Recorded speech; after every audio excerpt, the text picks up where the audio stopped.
awesome friends. Welcome to another episode of Optimize with Francis. How are you all doing? I know it's been a minute.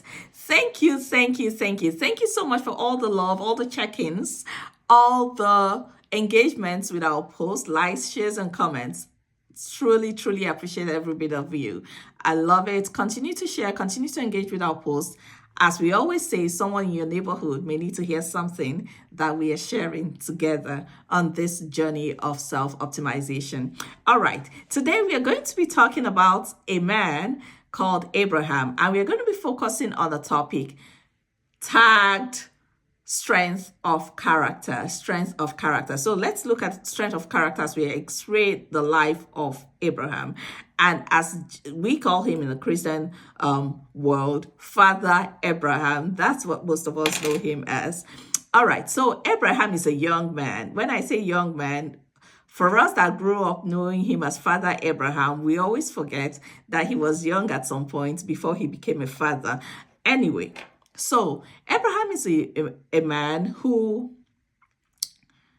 has who lives with a father, had a brother, the brother passed, but the brother had a son before passing, and the Bible says that his son is Lot.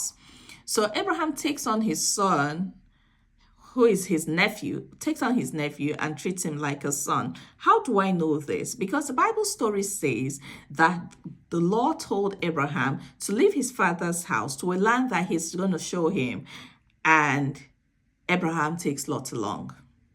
So Lot is like a son. But something that really interested me along this story is that somewhere along the line, I now see that Abraham's herdsmen and Lot's herdsmen are fighting. At that point, I get confused. Like, when did Lot get herdsmen?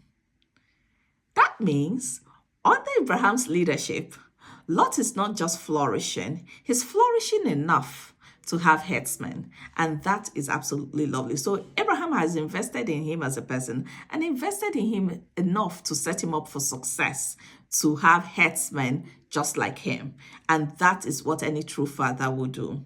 But we now see something that is not really incongruent with what Abraham is doing from Lot's side, because the story goes that as the men were fighting, me at that point, I'm like, is it that Lot hasn't heard that his herdsmen are fighting with his father or big uncle's herdsmen?